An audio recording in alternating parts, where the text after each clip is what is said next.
Alhamdulillah. Alhamdulillahi na'maduhu wa nasta'inuhu wa nastaghfiruhu wa nu'minu bihi wa natawakkalu alayhi wa na'udzu billahi min shururi anfusina wa min sayyiati a'malina man yahdihillahu fala mudilla lahu wa man yudlilhu fala hadiya lahu wa ashhadu an la ilaha illallah wahdahu la sharika lahu wa ashhadu anna sayyidana Muhammadan abduhu wa rasuluhu amma ba'd. Faqad qala Allah ta'ala fil Qur'anil 'azim wal Furqanil Majid, ya ayyuhalladhina amanu ittaqullaha haqqa tuqatih wa la tamutunna illa wa antum muslimun. Ya ayyuhan nasu ittaqu rabbakum alladhi khalaqakum min nafsin wahidah wa khalaqa minha zawjaha وبث منهما رجالا كثيرا ونساء واتقوا الله الذي تساءلون به والأرحام إن الله كان عليكم رقيبا.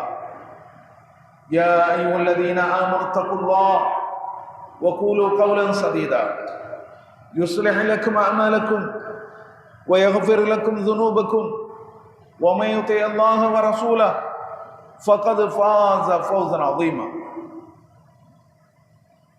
وقال نبينا صلى الله عليه وسلم إن أصدق الحديث كتاب الله وأحسن الهدي هدي محمد صلى الله عليه وسلم وشر الأمور محدثاتها وكل محدثة بدعة وكل بدعة ضلالة وكل ضلالة في النار. கணியத்திற்குரிய எல்லாம் அல்ல அல்லாஹு ஜல்லஷானு தஆலாவின் நல்லடியார்களே, அல்லாஹ்வுடைய பேரருளால் அவனுடைய கடமையை நிறைவேற்றுவதற்காக நாம் எல்லாம் இந்த ஜும்மாவிலே ஒன்று கூடியிருக்கிறோம். பராத் இரவு கொண்டாட்டங்கள் நேற்று படு விமர்சையாக தமிழகத்தினுடைய பல்வேறு இடங்களிலே கொண்டாடப்பட்டது. நமது ஊரிலும் பல்வேறு பள்ளிவாசல்களிலே அந்த கொண்டாட்டத்தை நாம் பார்க்க முடிந்தது. இந்த பராத் இரவு அன்று இரவிலே நடுநிசையிலே எழுந்து தொழுவார்கள். குறிப்பிட்ட வகையிலே 100 ரக்காத் என்று தொழுவார்கள், 1000 ரக்காத்துகள் என்று தொழுவார்கள். ஒவ்வொரு ரக்காத்திலும் குல் வல்லாஹு அஹது ஓதுவார்கள். சலாத்துர் ரகாயிப், நியத்துர் ரகாயிப் என்று இதற்கு சொல்வார்கள். அதுபோல மக்ரிபுக்கு பிறகோ அல்லது இஷாவுக்கு பிறகோ ஒவ்வொரு பள்ளிவாசலில் 3 யாசீன் ஓதுவார்கள். ஒரு யாசீன் அது பாவங்களை மன்னிப்பதற்காக, இன்னொரு யாசீன் நம்மளுடைய ரிஸ்க் விஸ்தீரணமாக ஆவதற்காக, இன்னொரு யாசீன் நமக்கு நல்ல ஆரோக்கியம் நீண்ட ஆயுள் கிடைக்க வேண்டும் என்பதற்காக. பிறகு சில வீடுகளிலே ரொட்டியை சுட்டு இரவு நேரங்களிலே ஏழைகளுக்கு விளம்புவார்கள். அந்த பகலிலே நோன்பு வைப்பார்கள். இப்படி பல்வேறு வகையிலே இதை கொண்டாடுவார்கள். ஒவ்வொரு இடத்திற்கு தகுந்த மாதிரி, ஒவ்வொரு ஊருக்கு தகுந்த மாதிரி இந்த கொண்டாட்டங்கள் வித்தியாசப்படும். இவையெல்லாம் மார்க்கத்தில் இல்லாத பித்அத்துகள், அனாச்சாரங்கள். இதற்கு இறை மார்க்கத்தில் எந்த அடிப்படையும் கிடையாது. இப்படி நபிகள் நாயகம் ஸல்லல்லாஹு அலைஹி வஸல்லம் அவர்கள் இதை இப்படியெல்லாம் கொண்டாடுங்கள் என்று எந்த இடத்திலும் சொல்லவில்லை. பராத் இரவு என்று அந்த பெயரிலே ஒரு இரவு ஹதீஸ் நூல்களிலே கிடையாது. சலாத்து நாரியா என்று எப்படி ஒரு சலவாத்துக்கு பெயர் வைத்து விட்டார்களோ அதுபோல இவர்கள் பராத் இரவு என்று ஒரு பெயரை இவர்களாகவே சூட்டிக் கொண்டார்கள். இந்த இரவினுடைய சிறப்பு குறித்து பொய்யான ஹதீசுகள், புனையப்பட்ட ஹதீசுகள் இருக்கின்றன. அது அந்த ஹதீஸ் நூலிலேயே அது விவரிக்கப்பட்டிருக்கும். அதையெல்லாம் வசமாக சமுதாயத்திலே மறைத்து மக்களுக்கு மத்தியிலே அவர்கள் எடுத்து சொல்லி இந்த கொண்டாட்டத்திற்கு அவர்கள் ஒரு ஆதாரத்தை, அடிப்படையை தேடிக்கொண்டார்கள். நபிகள் நாயகம் ஸல்லல்லாஹு அலைஹி வஸல்லம் அவர்கள் இப்படி எந்த இடத்திலும் இப்படி கொண்டாடுங்கள் என்று சொல்லவில்லை என்பதுதான் உண்மை. விஷயத்துக்கு வருவோம். அதாவது இந்த கொண்டாட்டங்கள் எல்லாம் நம்மை சற்று பின்னோக்கி இழுத்துச் செல்கிறார். அந்த ஏகத்துவ பிரச்சாரம் 80களிலே நாம் செய்த அந்த தௌஹீது பிரச்சாரம், இந்த பராத்து இரவுக்கு எதிராக நாம் முடுக்கி விட்ட பிரச்சாரங்கள், துண்டு பிரசுரங்கள், இதெல்லாம் நமக்கு ஞாபகத்துக்கு வருகிறது. பசுமையான இந்த ஏகத்துவ பிரச்சாரம் நம் கண் முன்னால் நிழலாடுகிறது. அது நம்மை சிந்திக்க வைக்கிறது. இந்த பிரச்சாரத்தை ஏற்றுக்கொண்டவர்கள், இந்த தௌஹீதை ஏற்றுக்கொண்டவர்கள் எத்தனை பேர் நம்முடன் இதுவரை பயணித்துக் கொண்டிருக்கிறார்கள்? இந்த தௌஹீத் உடைய தாக்கம் எத்தனை பேரை சீர்திருந்த செய்திருக்கிறது? இந்த தௌஹீதினுடைய தாக்கம் எத்தனை பேரை அதிலே நிலைத்திருக்க செய்திருக்கிறது? இப்படியெல்லாம் ஆயிரம் ஆயிரம் கேள்விகள் எழுகின்றன. தௌஹீது என்றால் என்ன? தௌஹீது என்று நாம் சொல்கிறோமே, அது என்ன? அல்லாஹ் ஒருவனை மட்டும்தான் வணங்கி வழிபட வேண்டும். அவனுக்கு இணை துணை எதுவும் கிடையாது.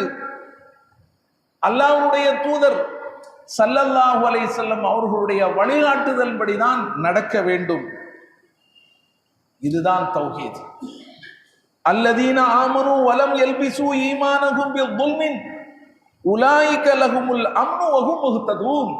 அல்லாஹ் சொல்கிறான், எவர்கள் நம்பிக்கை கொண்டு தங்களுடைய நம்பிக்கையில் இணை வைப்பு எனும் அநீதியை கலந்து விடவில்லையோ அவர்களுக்குத்தான் பாதுகாப்பு இருக்கிறது, அவர்கள்தான் நேர்வழி பெற்றவர்கள் என்று அல்லாஹ் சொல்கிறான். சூரத்துல் அன்ஆம் 6வது அத்தியாயத்திலே நாம் இதை பார்க்கலாம்.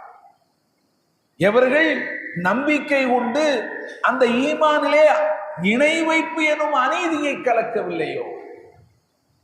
அநீதி என்பது இணை வைப்பு.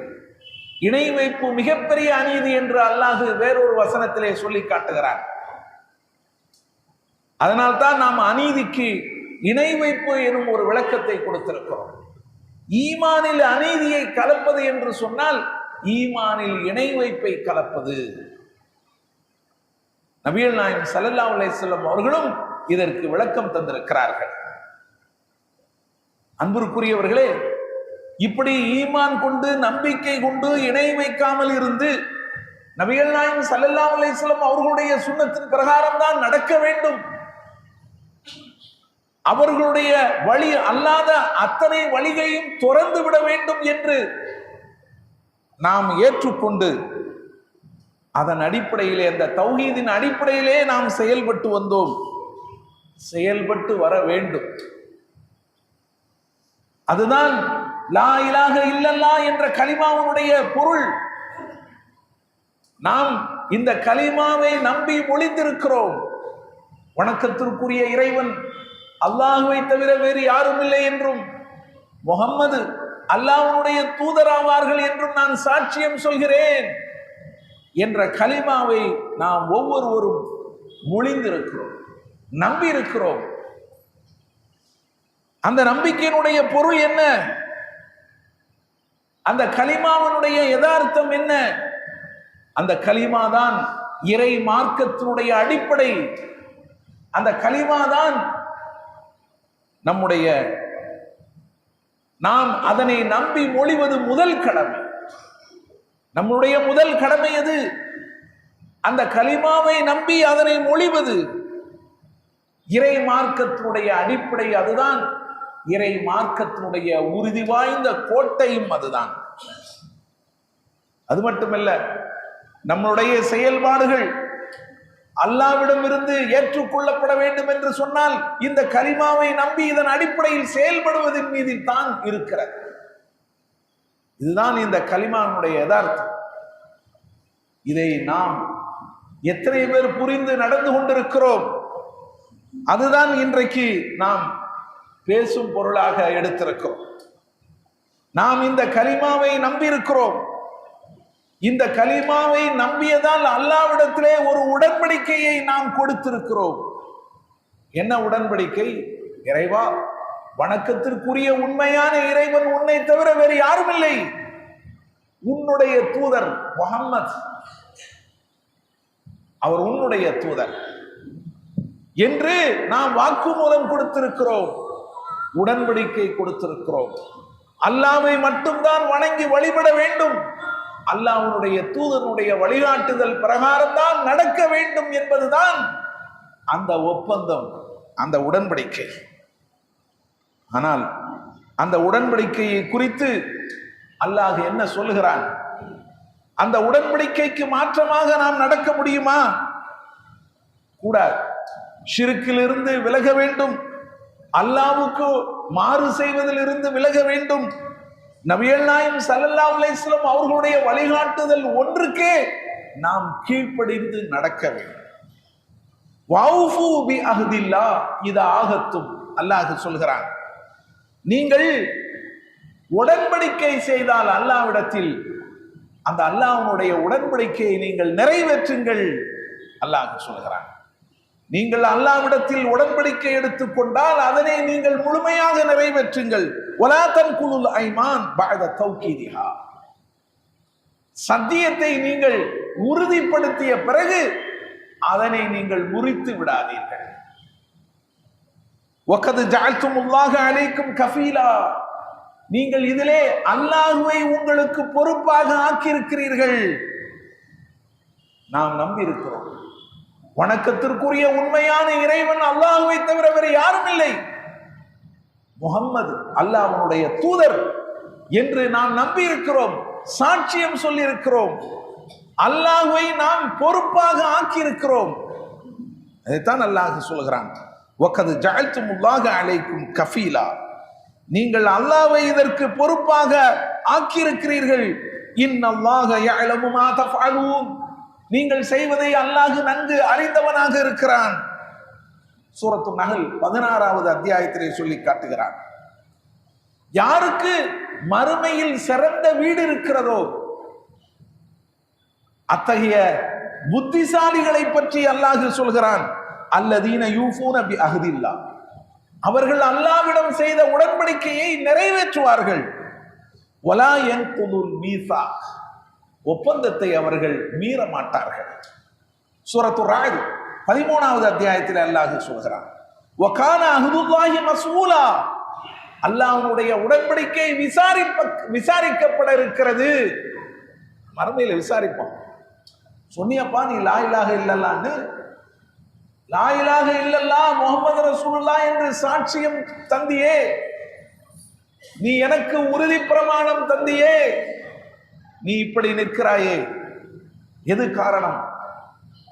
நீ பிதஅத்துக்களையும் அனாச்சாரங்களையும் செய்து வந்து விட்டு நிற்கிறாய், ஷிர்க் வழிகேட்டை நீ புரிந்து வந்து நிற்கிறாய், இதற்கு என்ன பொருள்? இதற்கு என்ன காரணம்?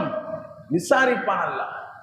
அல்லாஹ்வுடைய உடன்படிக்கை விசாரிக்கப்பட இருக்கிறது, விசாரிக்கப்படத்தக்கதாக இருக்கிறது என்று அல்லாஹ் சூரத்துல் அஹ்ஸாப் 33வது அத்தியாயத்திலே சொல்லி காட்டுகிறான். ஆனால் நாம் இந்த உடன்படிக்கையை நம்முடைய முதுகுக்கு பின்னால் தூக்கி எறிந்து விட்டோம். வேணா சிலர் ஷிர்க்கில் இருந்து கொஞ்சம் விலகி நிற்கிறாங்க. ஷிர்கில் இருந்து கொஞ்சம் விலகி நிற்கிறாங்க, தப்பு, அது மிகப்பெரிய பாவம், அதை செய்ய வேண்டாம் அப்படின்னு சொல்லி ஷிர்கில் இருந்து விலகி இருக்கலாம். ஆனால் நபிகள் நாயகம் ஸல்லல்லாஹு அலைஹி வஸல்லம் அவர்களுடைய வழிகாட்டுதல் பிரகாரம் தான் நாம் நடக்க வேண்டும் என்கின்ற விஷயத்தை பொறுத்தவரையில் கொஞ்சம் கொஞ்சமாக அதை விட்டுவிட்டோம், கொஞ்சம் கொஞ்சமாக அதை தளர்த்தி விட்டோம். ஆரம்பத்தில் இருந்த அந்த பிடிப்பு, அந்த ஏகத்துவ சிந்தனை, அதனுடைய யதார்த்த அந்த விஷயங்கள், அந்த கலிமாவுடைய யதார்த்த உண்மைகள் அதெல்லாம் நமக்கு புரிந்தது. ஆனா இப்ப என்ன செஞ்சிட்டோம்? கொஞ்சம் கொஞ்சமாக நாம் விலகி சென்று விட்டோம். மக்கத்து காஃபிர்களை விட நாம் மோசமாகி கொண்டிருக்கிறோம்.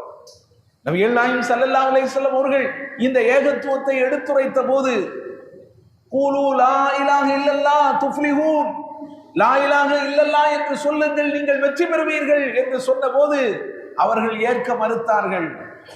ஏன் மறுத்தார்கள்? அதை ஏற்றுக்கொண்டால் நாளை சொல்வார், அந்த அல்லாஹ் சொல்றபடித்தான் நீங்கள் கேட்க வேண்டும் என்று இந்த முகமது வருவார்,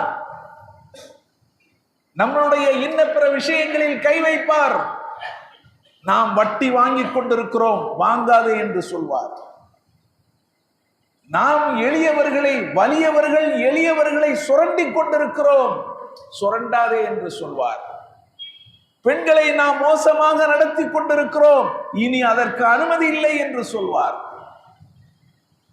நாம் மது அருந்தி கொண்டிருக்கிறோம், இனி அதுவும் கூடாது என்று சொல்வார். இப்படி ஒவ்வொரு விஷயத்தையும் அவர் கையில் எடுப்பார் என்பதை அவர்கள் புரிந்தார்கள், மறுத்தார்கள். மக்கத்து காஃபிர்கள், அவர்களுக்கு அந்த லா இலாஹ இல்லல்லாஹ் என்ற அர்த்தம் புரிந்திருக்கிறது, நாமும் புரிந்தோம். ஆனால் காலவட்டத்தில் கொஞ்சம் கொஞ்சமாக நாம் அதனை கை நழுவி விட்டோம். அன்பிற்குரியவர்களே, அல்லாஹ்விடம் நாம் செய்து கொண்ட இந்த உடன்படிக்கை இன்றைக்கு நாம் நம் முதுகுக்கு பின்னால் தூக்கி எறிந்திருக்கிறோம் என்று சொன்னால் அதற்கு பல காரணங்கள் இருக்கின்றன. ஒன்று, சுயநலம் கூட ஒரு காரணமாக இருக்கலாம். சுயநலம், இதனால நம்மளுடைய நலன் பாதிக்கும். எல்லாமே இந்த உலகியல் காரணங்கள் தான், உலக ஆதாயங்கள் தான். நம்மளுடைய நலன் பாதிக்கும், நம்மளுடைய மதிப்பு கொஞ்சம் டவுன் ஆகும். அதனால நாம இப்படி போய்க்கிடுவோம், நாம இப்படி நடந்துக்கிடுவோம், நம்மளுடைய விவகாரங்களை நம் இஷ்டம் போல அமைத்துக் கொள்வோம், நம் வீட்டு கல்யாணங்களை நாம் விருப்பப்படி நடத்தி கொள்வோம், நம் வீட்டு விசேஷங்களை நம் விருப்பப்படி அமைத்துக் கொள்வோம் என்று அவர்கள் செயல்பட வந்துவிட்டார்கள். அல்லது குடும்பத்திற்காக, குடும்ப பாரம்பரியத்திற்காக, குடும்பத்திலே பலரும் அதை சொல்வார்கள்.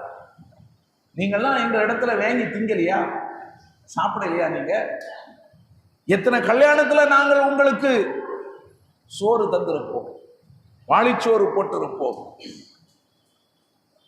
அதெல்லாம் நமக்கு நினைவில்லையா என்று குடும்பத்தில் உட்கார்ந்து பேசுவாங்க.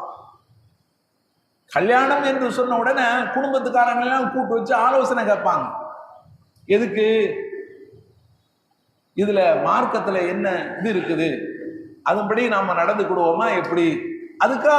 இல்லை, குடும்பத்துல யார் யாருக்கு என்னென்ன பிரச்சனை வந்துவிடக் கூடாது, குடும்பத்துல யாருடைய மனதும் இதனால் காயப்பட்டு விடக்கூடாது.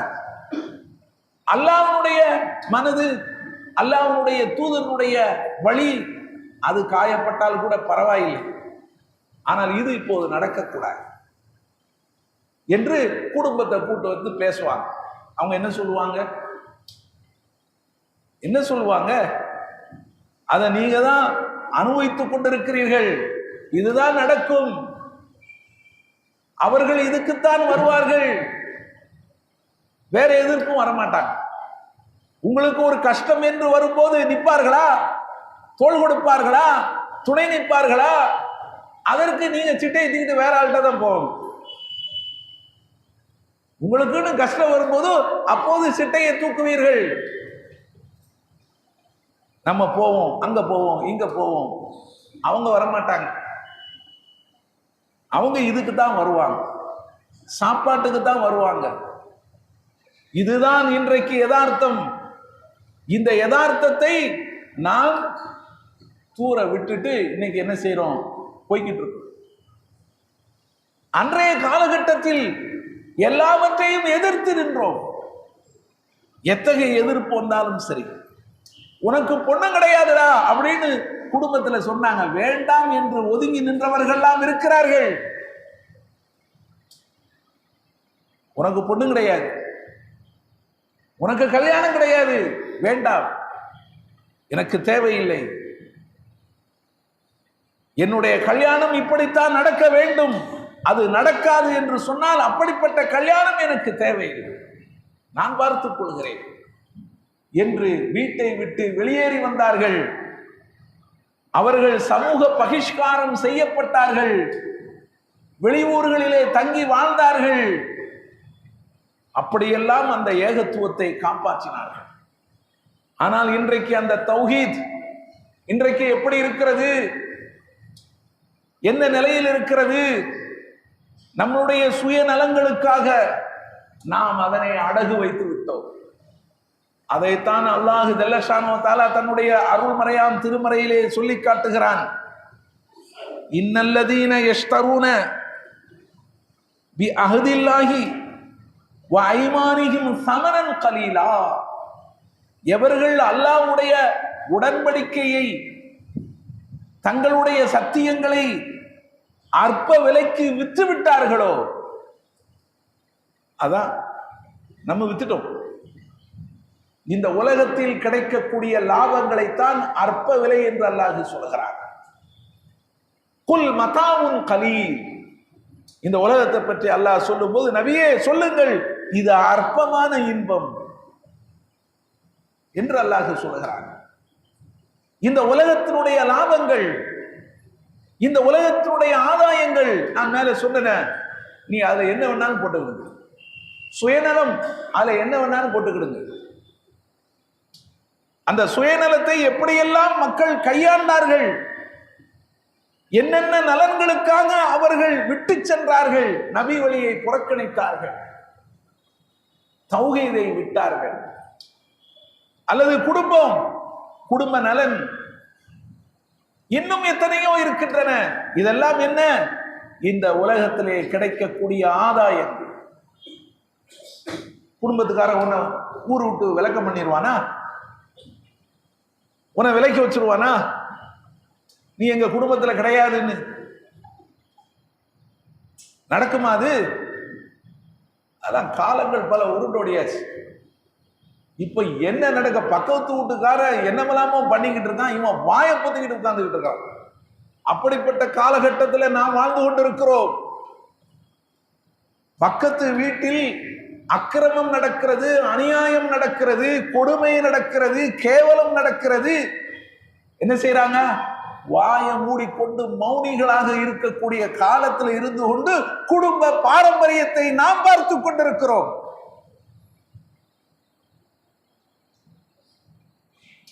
வந்துருவாங்களா? குடும்பம் வந்துருமா நம் மீது நடவடிக்கை எடுப்பதற்கு?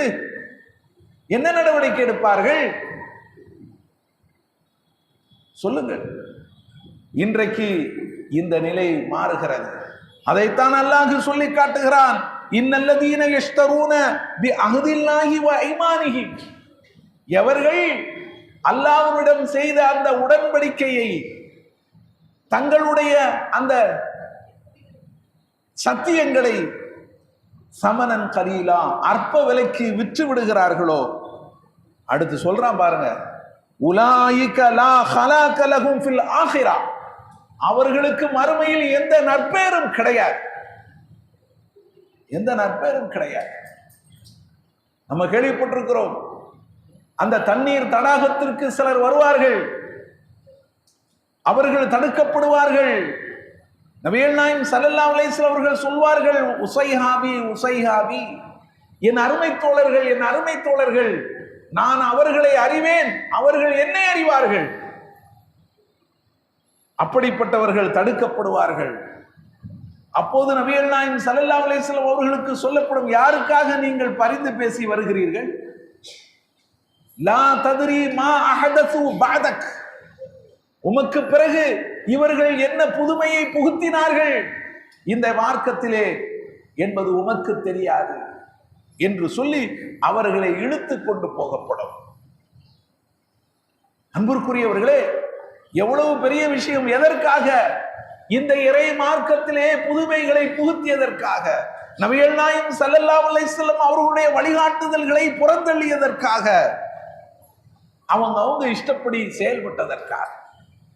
லா ஹலாக லஹும் ஃபில் ஆஹிரா, அல்லாஹ் சொல்கிறான், மறுமையில் அவர்களுக்கு எந்த நற்பெயரும் கிடையாது. வலா யுகல்லிமுஹுமுல்லாஹ், அல்லாஹ் அவர்களிடம் பேச மாட்டான். வலா யன்துரு இலைஹிம், அவர்களை ஏறெடுத்தும் பார்க்க மாட்டான். யௌமல் கியாமா, மறுமை நாளிலே. வலா யுஸக்கீஹிம், பாவங்களில் இருந்து அல்லாஹ் அவர்களை பரிசுத்தப்படுத்தவும் மாட்டான். வலஹும் அஸாபுன் அலீம், அவர்களுக்கு கொடிய வேதனை இருக்கிறது என்று அல்லாஹ் சொல்கிறான். வேதனையை வாக்களிக்கிறான், நற்பேறு கிடையாது என்கிறான். அல்லாஹ் அவர்களிடத்தில் பேசப் போவதில்லை, உரிய முறையில் அவர்களை அணுகப் போவதில்லை என்று அல்லாஹ் சொல்கிறான். இந்த நிலைமை நமக்கு வர வேண்டுமா? எண்ணி பார்க்க கடமைப்பட்டிருக்கிறோம். ஆனால் இதற்கு நேர் மாறாக வேறு ஒன்றை அல்லாஹ் சொல்கிறான். அந்த அடிப்படையில் தான் நம்முடைய வாழ்வை நாம் அமைத்துக் கொள்ள வேண்டும். அதை என்னுடைய அடுத்த உரையிலே சொல்லி முடித்துக் கொள்கிறேன். வாஹிரு தஅவானா அல்ஹம்துலில்லாஹி ரப்பில் ஆலமீன்.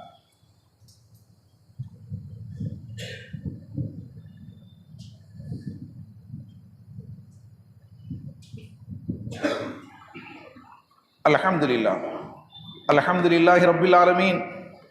வஸ்ஸலாத்து வஸ்ஸலாமு அலா ரசூலில் அமீன் நபீனா முஹம்மத் வ அலா ஆலிஹி வ ஸஹ்பிஹி அஜ்மஈன். அன்பார்ந்த சகோதரர்களே, தாய்மார்களே, நாம் அல்லாஹ்விடம் ஒப்பந்தம் செய்திருக்கிறோம், உறுதிமொழி கொடுத்திருக்கிறோம்.